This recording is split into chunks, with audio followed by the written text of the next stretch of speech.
بسم اللہ الرحمن الرحیم۔ السلام علیکم۔ آج کا ہمارا موضوع ہے امریکہ کی روز بروز تحقیر کا سلسلہ جاری۔ پچھلی ویڈیو میں بھی ہم بیان کر چکے ہیں، یہ اسی کا دوسرا حصہ ہے۔ 8 جنوری 2021 کے دن تاریخ کا انتہائی نادر واقعہ رونما ہوا جس نے امریکہ کی تحقیر کو عروج پر پہنچا دیا۔ اس دن عراقی سپریم جوڈیشل کونسل نے شہید قاسم سلیمانی، شہید ابو مہدی اور ان کے ساتھیوں کی ٹارگٹ کلنگ کے الزام میں سابق امریکی صدر ڈونلڈ ٹرمپ کو اشتہاری قرار دے دیا۔ عراقی عدالتی ادارے کا یہ فیصلہ تاریخ کا ایک انوکھا فیصلہ ہے جس کی ماضی میں کوئی مثال نہیں ملتی۔ عراقی عدالت نے یہ فیصلہ آئین کی شق نمبر 406 کی روشنی میں جاری کیا تھا۔ عدالت کے اسپیشل جج نے شہید ابو مہدی اور دیگر شہداء کے اہل خانہ کی مدیت میں کیس کی پیروی کی اور ابتدائی تحقیق مکمل ہونے کے بعد یہ فیصلہ جاری کیا۔ آپ دیکھ رہے ہیں گولڈن نیوز چینل۔ برائے مہربانی ویڈیو کو لائک کریں، شیئر کریں اور کمنٹس باکس میں اپنی رائے کا اظہار کریں اور چینل کو سبسکرائب کریں اور بیل آئیکن پر کلک کریں تاکہ ہماری آنے والی تمام ویڈیوز آپ باقاعدگی سے دیکھ سکیں۔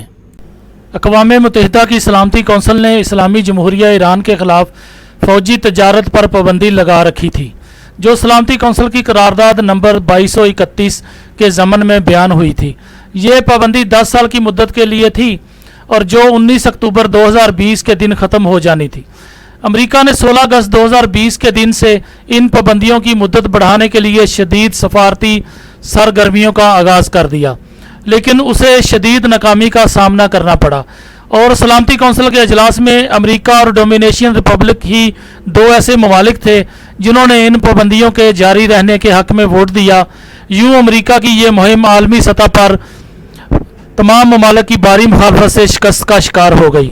اس ناکامی کے کچھ ہی عرصہ بعد امریکہ نے ایران کے خلاف نئے کام شروع کرنے کی دھمکی دے دی جس کی روشنی میں جوہری معاہدے کے نتیجے میں ایران کے خلاف معطل شدہ اقوام متحدہ کی پابندیاں دوبارہ بحال ہو جانا تھیں۔ اقوام متحدہ میں امریکہ کے نمائندے نے اعلان کیا کہ ان کی حکومت بہت جلد ٹریگر میکانزم شروع کرنے کی کوشش کرے گی جس کے نتیجے میں ایران کے خلاف اقوام متحدہ کی پابندیاں دوبارہ بحال ہو جائیں گی۔ 5 دن کے بعد امریکی حکومت نے اقوام متحدہ کو سرکاری سطح پر ایک خط لکھا جس میں ایران کے خلاف ان پابندیوں کو بحال کرنے کا مطالبہ کیا گیا تھا۔ قانونی طور پر اس خط نے 30 دن مختلف مراحل سے گزرنا تھا لیکن اس سے پہلے ہی اقوام متحدہ نے اسے مسترد کر دیا۔ اقوام متحدہ کے سیکرٹری جنرل اور عالمی برادری کی جانب سے امریکی حکومت پر سب سے بڑا اعتراض یہ تھا کہ ایران کے خلاف میکانزم شروع کرنے کی بنیادی شرط ایران سے انجام پائے جوہری معاہدے کا حصہ ہونا ہے، جبکہ امریکی حکومت کئی سال پہلے اس معاہدے سے دستبردار ہو چکی ہے۔ لہذا امریکہ کا یہ اقدام نہ صرف ایران کے خلاف مؤثر ثابت ہوا بلکہ عالمی سطح پر اس کی تضحیک کا باعث بن گیا۔ اقوام متحدہ میں امریکہ کی یہ ناکامی عالمی میڈیا میں ابھر کر سامنے آئی اور تقریباً سب اس بات پر متفق تھے کہ امریکہ اقوام متحدہ میں اور بین الاقوامی سطح پر شدید گوشہ گیری اور تنہائی کا شکار ہو گیا ہے۔ فارن پالیسی نے امریکہ کی جانب سے ایران کے خلاف ٹریگر میکانزم شروع کرنے کی کوشش کو یک طرفہ اور تباہ شدہ اقدام قرار دیا۔ امریکی حکمران اور فوجی ماہرین اور تجزیہ کار اس حقیقت کا اعتراف کر چکے ہیں کہ یمن کے خلاف سعودی عرب کی سربراہی میں عرب اتحاد کی جنگ امریکہ کے اشارے پر شروع کی گئی ہے۔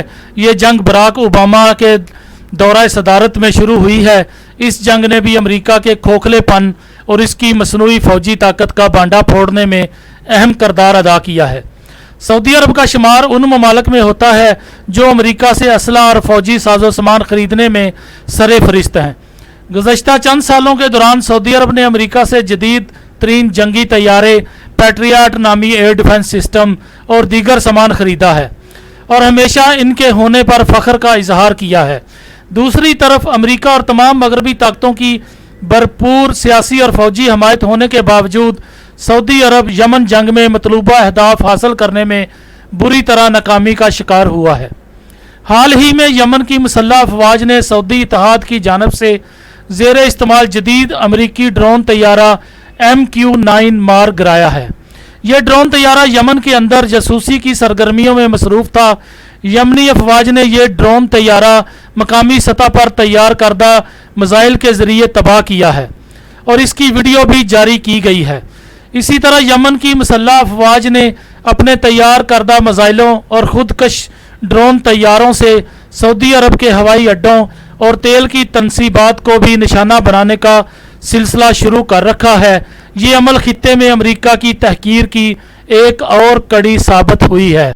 دوستو، آپ دیکھ رہے ہیں گولڈن نیوز چینل۔ برائے مہربانی ویڈیو کو لائک کریں، شیئر کریں اور کمنٹس باکس میں اپنی رائے کا اظہار کریں۔